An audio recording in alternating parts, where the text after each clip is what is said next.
Chamber members. Welcome to Monday Minute for Monday, June the 17th, 2019. I know the celebrations are ongoing across the country, but in Toronto today for sure for the Toronto Raptors and their championship of the NBA.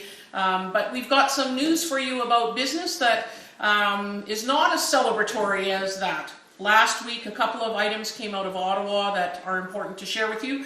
First of all, the Chamber has reacted to the rejection by the House of Commons for several of the amendments on Bill C-69, and specifically they talked about in their media release that it was a dark day for our nation of builders.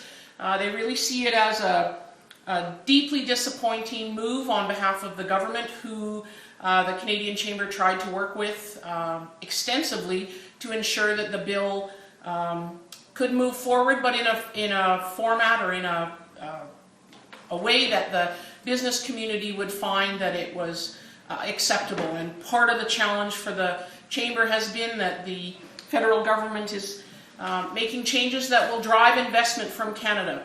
And while everybody thinks that the Bill C-69 specifically targets oil and gas, they're very concerned as well about large infrastructure projects, about mining projects, about any type of project in the development of the Canada that we all want, I think, and the history that has come. The Canadian business has made a good faith effort to collaborate with the government, and unfortunately they will not be able to support the bill based on the amendments that the government has rejected and those that they did in fact approve. So that's a disappointing thing. Also on the same day last week, there was the news that the Advisory Council on Pharmacare has recommended a single-payer user, which again is something that the Chambers felt was not necessarily the best move for Canada, not only financially, but from the perspective of service as well. They believe strongly, as we do, that the private sector that is currently serving group insurance programs and many Canadians who have great benefit programs may see those go away if in fact a single payer comes into place.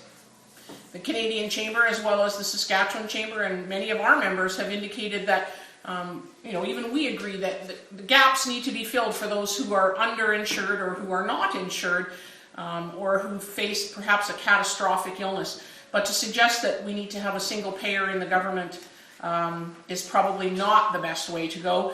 It would be good to see, I know they've agreed that they think a single purchaser for drugs and so on is one thing, but to provide the best for Canadians is to keep the system that's in place and to fill those gaps. Most cost effective as well.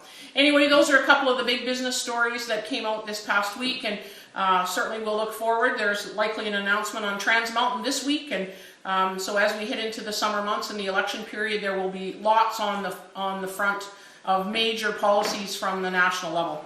Anyway, I hope you have a great week in business this week, and enjoy the bit of sunshine today, but we're sure hoping for some more rain this week. I hope you have a great week in business, and we'll talk to you soon.